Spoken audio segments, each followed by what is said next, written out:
कि जो ब्रिटिश लोगों के पास होते हैं बोनेलिस वगैरह, वो घर के होम ब्रीड्स हैं, क्योंकि वहाँ पे ज़्यादा कंट्रीज़ में अलाउ नहीं कि आप वाइल्ड परिंदे को पकड़ के उसको ट्रेन करें, उसको टेम करें।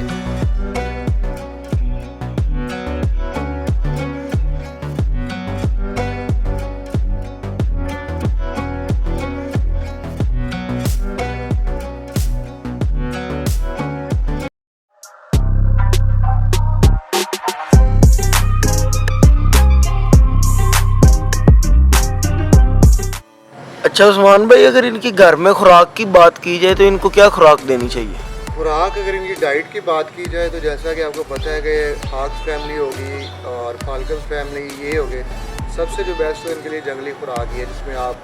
कोई भी चीज़ पिजन्स ले लें और इसके अलावा कौवा शवा हो गया, कोई परिंदा हो गया, खरगोश का गोश्त भी इस्तेमाल कर सकते हैं। अगर आपके पास कोई परिंदे अवेलेबल नहीं है, रैबिट ज़िबा करके उसके पीसेस बना के दे सकते हैं। और चिकन वगैरह से थोड़ा सा अवॉइड ही किया जाता है, वो उसमें अगर आप देना चाहें, अगर आपके पास एक टाइम में डाइट कोई अवेलेबल नहीं है तो उसका दिल और चिकन का जो कोटा है वो आप इस्तेमाल कर सकते हैं। लेकिन सबसे बेहतर अगर इनकी आपने हेल्थ का ख्याल रखना है, अच्छी डाइट का ख्याल रखना है, तो वो जंगली खुराक कोई भी आप उसको वो दें तो वो सबसे आपके लिए बेस्ट रहेगी।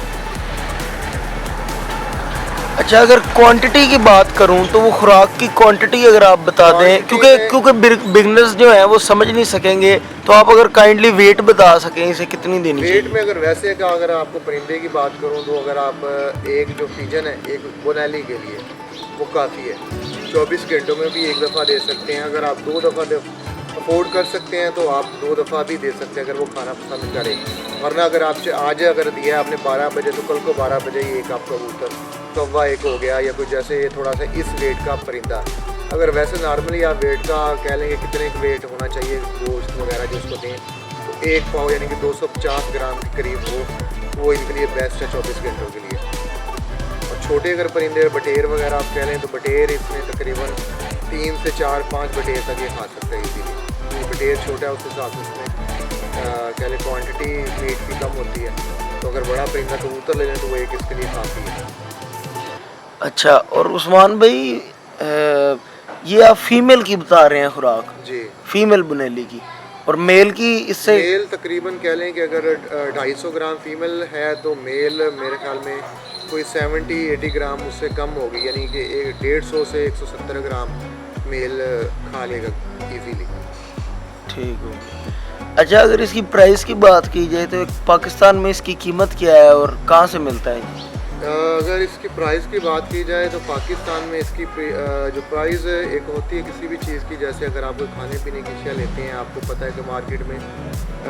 कपड़े वगैरह या जूते तकरीबन मैक्सिमम ये रेट सारे ब्रांड के लिहाज से चलते हैं। इस तरह इनका भी कह लें कि कोई कंफर्म रेट नहीं होते, डिपेंड है शौकीन पे जो ले रहा है, और डिपेंड है जो शिकारी जिसने ट्रैप किया या डीलर जो बेच रहा है, वो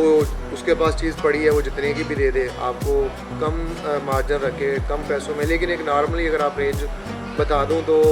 कह लें कि आप 5,000 से लेकर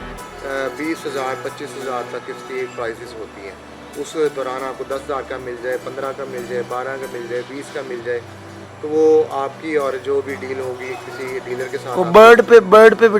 डिपेंड है कि बर्ड की खूबसूरती, बर्ड का साइज़, बर्ड की एज, उस हवाले से भी वो डिमांड कर सकते हैं कि ये बड़ा खूबसूरत है ज़्यादा और इसका साइज़ ज़्यादा बड़ा है, तो उस हवाले से भी वो आपको कर सकते हैं। ठीक हो। अच्छा उस्मान भाई, जैसे कि आपको पता होगा कि शिकार के 2 तरीके होते हैं, ठीक है, और जहाँ तक ब्रिटिश को हमने देखा है वो भी यही, उनको मैंने ज़्यादातर ये देखा है कि हाथ से जो है ईगल को कम उठाते हैं, वेइंग ऑन पे ज़्यादा लगाते हैं, जिसे कहते हैं सवार करना। जैसे कि फैल्कन में वो बहुत ज़्यादा तरीका अपनाया जाता है, वो सवार कर लेते हैं और ज़्यादा ब्रिटिश ही सवार करते हैं। जितने अरबी हैं या पाकिस्तानी हैं वो हाथ से ही परिंदे को उठा के डायरेक्ट शिकार खेलते हैं। तो ये आप क्या कहेंगे इसके बारे में कि ये वेइंग ऑन पे सही शिकार खेलेगा या फिर उसके लिए हाथ से उठाया जाए, हाथ से इसे छोड़ा जाए? तो उसके लिए इसका जो सीन ऐसे है कि जो ब्रिटिश लोगों के पास होते हैं बोनेलिस वगैरह, वो घर के होम ब्रीड्स हैं, क्योंकि वहाँ पे ज़्यादा कंट्रीज़ में अलाउ नहीं कि आप वाइल्ड परिंदे को पकड़ के उसको ट्रेन करें, उसको टेम करें, तो वो काफ़ी ज़्यादा वहाँ पे कह लें कि एक तो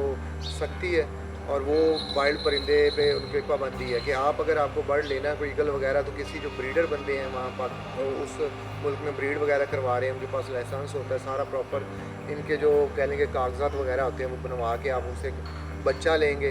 और वो किसी भी आप एज का ले सकते हैं। उसको फिर आप बड़ा करेंगे,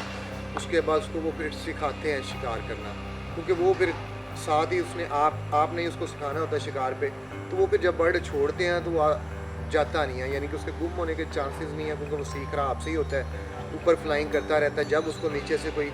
फीजर्ड उठता है या कोई उसको कह लें खरगोश नज़र आता है, क्योंकि नीचे जो शिकारी है, जो इसका ऑनर होता है, वो सर्च में होता है कहाँ फीजेंट है, डॉग्स वगैरह उसने छोड़े होते हैं, और उस हवाले से जब फीजर्ड उड़ता है तो ऊपर से वो कह लें कि वो डाइव करके उसको क्या लेके चेज़ करता है और पकड़ने की कोशिश करता है। अब ये जो परिंदे पाकिस्तान में, एक तो यहाँ पे ब्रीड बिल्कुल भी आज तक किसी ने करवाई नहीं है, और दूसरा बोनेलिस वगैरह यहाँ पे वैसे ही बहुत कम, कोई पाकिस्तान में बहुत दूर दराज शायद कुछ एक कह ले के पेयर्स अगर ब्रीड करते हो, वरना बेसिकली यहाँ पे आपको टामनी की ब्रीड ही बच्चे मिलेंगे, ठीक है। और टामनी इतना अच्छा हंटर नहीं है, तो यहाँ पे तो एक तो बच्चे नहीं आपको मिलेंगे, दूसरा यहाँ पे जो ये बर्ड्स हैं ये वाइल्ड है, इनको ट्रेन किया जाता है, इनको टेम्ड किया जाता है। और अगर आप इसका रिस्क लेंगे कि इसको आप छोड़ें तो ये आसमान की बुलंदी पे जाए, वहाँ से डाइव करके हंट करे, तो उसमें तकरीबन 90% चांस यही होते हैं कि बर्ड आपका भागने के चांस है, क्योंकि ये शुरू में भी उड़ के लंबी दूरी पे चले जाते हैं, तो फिर जब ऊपर चढ़ते हैं तो फिर ये इनका ध्यान आगे की तरफ हो जाता है। तो सबसे बेहतर अगर आप इसको शिकार यहाँ खेलना चाहते हैं वाइल्ड बर्ड से, अगर आपने ट्रेन कर लिया, टेम कर लिया, तो वो हाथ से ही छोड़ें। जब शिकार आपका उड़े या आपको नज़र आए कि वो सामने कोई रैबिट है, तो हाथ से छोड़ें। तो उसका ये होता है कि फोकस इसका सिर्फ शिकार पे होता है, और वहाँ जाके अगर शिकार से पकड़ ले तो वो बेहतर उधर ही बैठा रहता है, अगर ना भी पकड़े तो साइड पे बैठ जाता, आप दोबारा अपने बर्ड को जाके रिकवर कर सकते हैं। लेकिन अगर आप छोड़ेंगे, ऊपर जाएगा बर्ड, उसमें आपके बहुत कम चांसेस होंगे कि बर्ड आपका वापस आए, तो भागने के चांसेस। उसके लिए एरिया भी बहुत वास्ट चाहिए होगा, एरिया भी बहुत ज़्यादा चाहिए, क्योंकि अगर यहाँ पे पाकिस्तान में एक तो सड़कें वगैरह एक लाइन में ही होती हैं, अगर ये कहीं दूसरी फसलों की तरफ मूव कर गया तो फिर आपको वो बड़ी टेंशन होगी उस तरफ जाके उसके पीछे भागने को, इसको लेके आने को वापस। तो ये बड़ी है, जो वहाँ पे एरियाज़ है वो ज़रा खुले होते हैं, और बर्ड भी आपको बताया कि उन्होंने छोटे बच्चे ही पाल के साथ में वो प्रॉपर इक्विपमेंट्स वगैरह हो, वो लगा हो, ट्रैकर वगैरह भी हो, इनका सारा कुछ हो, तो GPS वगैरह लगाते हैं। उससे ये कि अगर बर्ड आपका दूर भी निकल जाता है, वो ट्रैकर सिस्टम से GPS से उसको जाके कह लेंगे रिकवर कर लेते हैं अपने बर्ड को। और यहाँ पे अगर निकल जाए तो बर्ड का पता ही नहीं चलना कि कहाँ से कहाँ निकल गया। और ये होते भी वाइल्ड लाइन को कोई टेंशन नहीं होती, अगर भाग भी जाते हैं ये दोबारा अपनी वाइल्ड रूटीन में आ जाते हैं, वही हंटिंग में। तो यानी कि कुछ दिनों में ये आपका जो भी आपने ट्रेनिंग दी है ये भूल जाते हैं। अगर आप यानी कह लें कि ये आज़ाद हो गया 4-5 दिन आपसे दूर रह गया, तो ये अपनी आदत बदल लेगा फ़ौरन। लेकिन जो घर का बर्ड वाला होगा तो वो आदत उसके अंदर नहीं होगी, वो फिर किसी न किसी इंसान या कोई किसी और इंसान के पास चला जाएगा अगर उसको वो मिल जाए तो। चलें ठीक हो गया उस्मान भाई, बहुत मेहरबानी, आपने अपना कीमती वक्त हमें दिया। तो अगर व्यूवर्स आप लोगों को वीडियो पसंद आई हो तो चैनल को लाइक करें, और वीडियो को लाइक करें और चैनल को सब्सक्राइब करें। तब तक के लिए अल्लाह हाफ़िज़।